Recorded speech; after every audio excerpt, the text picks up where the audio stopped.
नमस्कार. मी आज करणार आहे शेंगदाण्याचे कबाब. तर त्यासाठी मी इथे 1 वाटी शेंगदाणे घेतले आणि त्यासाठी मी इथे 4-5 ब्रेड स्लाइस घेतले. तर आता आपल्याला अगोदर ह्या शेंगदाण्याचे जाडसर कूट करून घ्यायचं आणि 2 ब्रेडचे आपल्याला ब्रेड क्रम्स करून घ्यायचे. उरलेले साहित्य मी जसं गरज पडेल तसं सांगते, त्यामुळे व्हिडिओ शेवटपर्यंत व्यवस्थित पहा. अगोदर मी आता ही 2 ब्रेडचे ब्रेड क्रम्स बनवून घेणार आहे.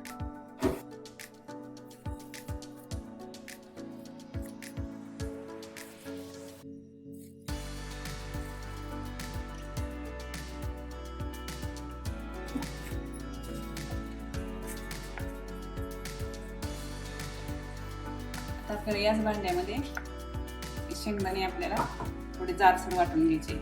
जास्त बारीक पण नाही आणि एकदम जास्त जाड पण नाही, मीडियम असे हे आपल्याला वाटून घ्यायचे.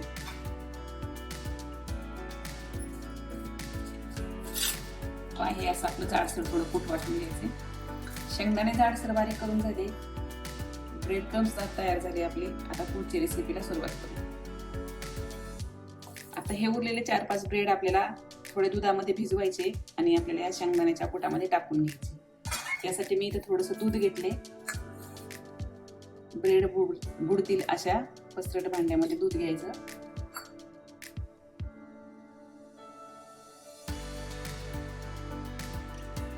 ब्रेड बुडवून पिळून घ्यायचं, थोडंसं त्यातलं दूध काढून घ्यायचं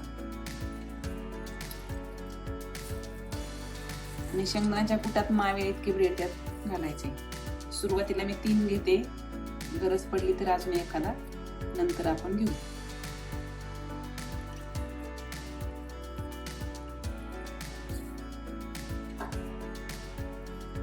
यामध्ये आपल्याला टाकायचंय चवीनुसार मीठ. थोडंसं लाल तिखट टाकायचं. तुम्ही हिरवी मिरची वापरू शकता, तिखट तुमच्या आवडीनुसार. आणि हे थोडं मी काजू बदाम बारीक करून घेतलेले, ते असतील तर टाका, नसतील तर काहीच हरकत नाही. आणि थोडी कोथिंबीर. आता हे आपल्याला चांगलं मळून घ्यायचं.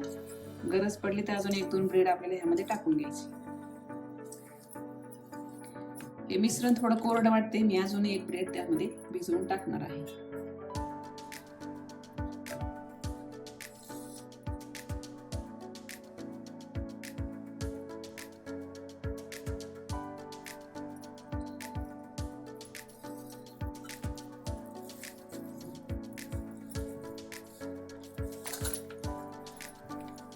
हे आपलं पीठ असं तयार झाले. हातावर घेऊन पाहायचं, त्याचं आपल्याला एक कबाब वळता येतात का पाहायचे. आहे पहा आपला आता हे व्यवस्थित पीठ झालेले. चांगलं थोडंसं काजून मळून घेते. पीठ आपलं तयार झाले मळून. आता याचे आपल्याला कबाब वळून घ्यायचे. थोडा तेलाचा हात लावायचा आणि हे कबाब आपले वळून घ्यायचे. जर ब्रेड तुमच्याकडून एखादा कमी पडला तर थोडंसं तुम्ही 1-2 चमचे दूधही वापरू शकता. जर हे कबाब तुम्हाला उपवासाला करायचे असतील तर तुम्ही ब्रेड ऐवजी भगरीचं पीठ आणि थोडं दूध वापरू शकता.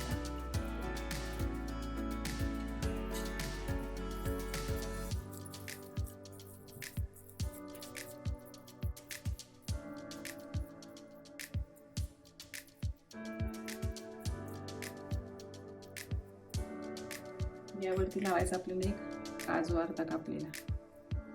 आता मी हे सगळे कबाब असे वळून घेते. शेंगदाण्याचे कबाब आपले तयार झाले. आता आपल्याला ते डीप फ्राय करून घ्यायचे. इथं आपण अगोदर 2 ब्रेड क्रम्स बनवून घेतले, त्यामध्ये आपल्याला हे बुडवायचे असे आणि मग तळायचे.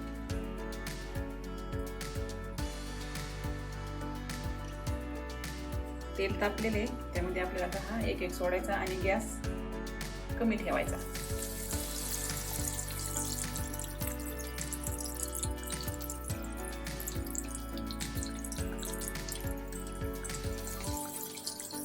हे कबाब आपल्याला मंद आचेवर तळून घ्यायचे.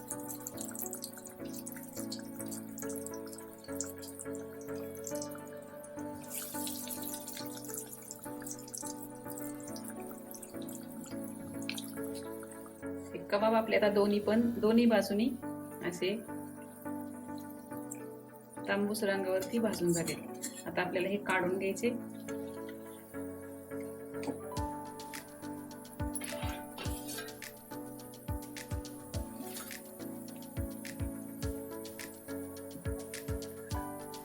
आता हे उरलेले सगळे मी तळून घेते.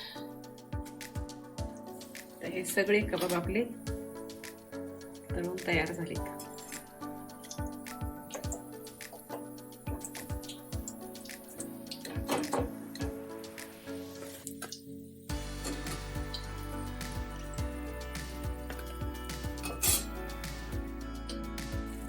एकदम सोपी आणि एकदम टेस्टी रेसिपी आहे ही. खूप खुसखुशीत असे हे शेंगदाण्याचे कबाब होतात. त्याच्यामुळे ही रेसिपी नक्की ट्राय करा आणि आवडल्यास लाईक करा.